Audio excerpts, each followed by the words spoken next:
So was a $20,000 rebrand worth it? In the video, I'm going to go over exactly the cost breakdown and what it took to rebrand my business and if it was worth it and what happened after the rebrand and how that affected my sales. Okay, let's get into it. So, number one, the part of the cost that took up the most in my rebrand was actually the website design.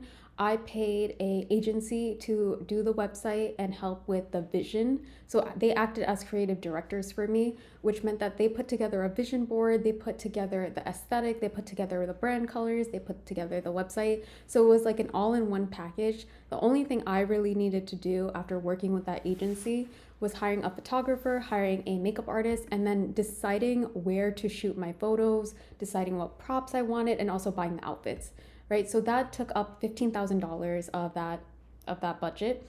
And then, mind you, I was not thinking that it would cost $20,000. I thought I would pay this agency $15,000 and then that would be it. But I had to keep in account like all the other people I had to pay during this rebrand, and I'm going to break that down with you. So first is the photographer. This is the largest expense after hiring the website agency. Is I actually hired one of my close friends who's a photographer out in LA.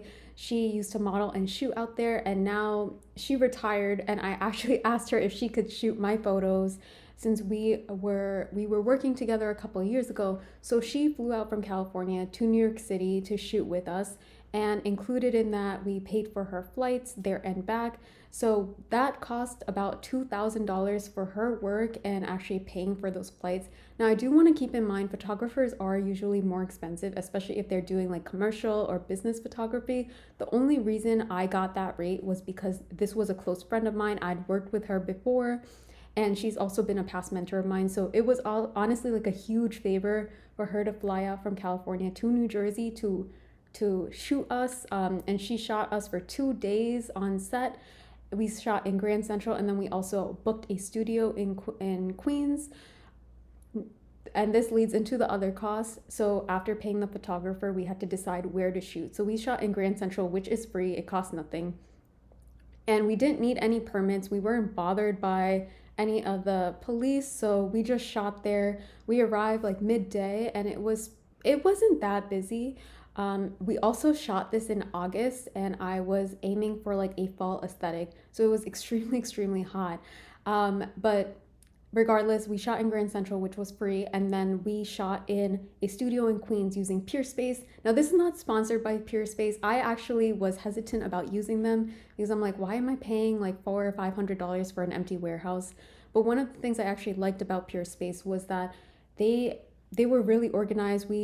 I think we rented a studio. I think you could call it a studio in Queens. It was about like 500 to 700 square feet, and they had a ton of props for us to use. They had a lot of different LED lights of different colors, and they also had like a motorcycle in the studio, which was cool, that we used as a prop.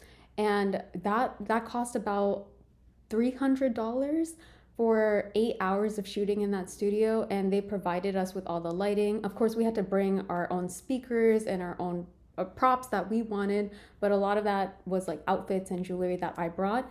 Next is when we were actually in the space, the studio space, we also needed a makeup artist to help us do our looks. We shot at least 5 looks within like 8 hours at that studio, and that makeup artist was on set with us. So paying the makeup artist cost about $400 if I'm looking back.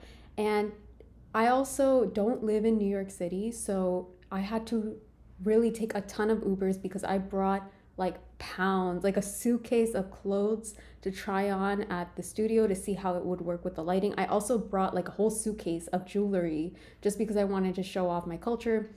And just bring those. I did not want to take the public transportation or bus or train with like 2 suitcases full of stuff. So I took Ubers from New Jersey all the way to New York City. And then I took Ubers from the studio in Queens and back. So it was a lot of transportation. Ubers cost about like $300 as well. And then lastly, you have to think about all the software that goes into rebranding. No one talks about this. When you are rebranding, you need new things. I never had a website. I never had anything besides my Instagram account.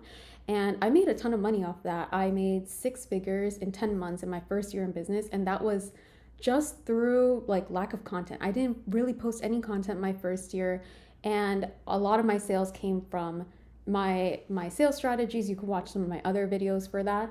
But at one point I decided I needed to do something.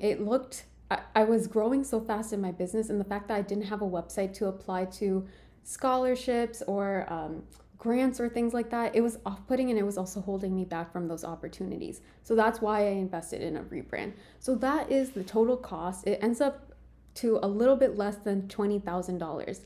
Now, was it worth it? I would say long term, yes, it's worth it. It is not a magical wand that you can put on your business and suddenly expect $1 million tomorrow. The rebrand was worth it for me because specifically I knew that it would help me get long term opportunities. So I've been invited to more podcasts. My clients are signing up with me faster because of the aesthetic, because of the branding.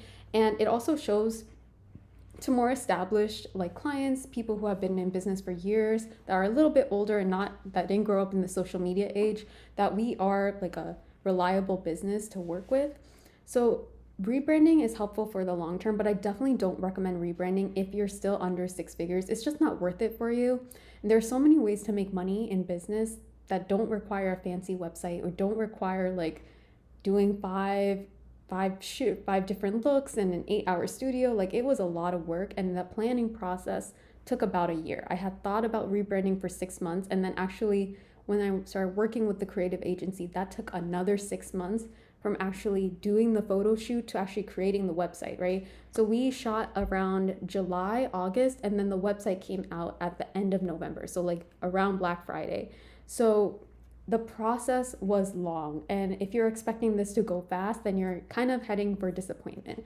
So with rebranding, long term, it's worth it, and I would really set the expectations for how you're going to get your money back when you're spending all this, right? I knew that I'll have long-term gain, and I won't necessarily see all that money come back to me within like 10 days unless you're doing a launch, which actually is something I did. I did a launch in 20 days after my rebrand, and it was one of my most successful launches in my business. So have an idea about what you're using your rebrand for. Is it to create excitement? Is it to help you with sales? Like, what is it to help you get more opportunities, like get on podcasts? Really be intentional about what you're spending that money for, because I've heard so many people buy websites or do a whole rebrand, and they're kind of going out of business because they spent so much money and they couldn't afford it. So yeah, that's my take on rebranding. That was the cost breakdown. And yeah, let me know if you like this video.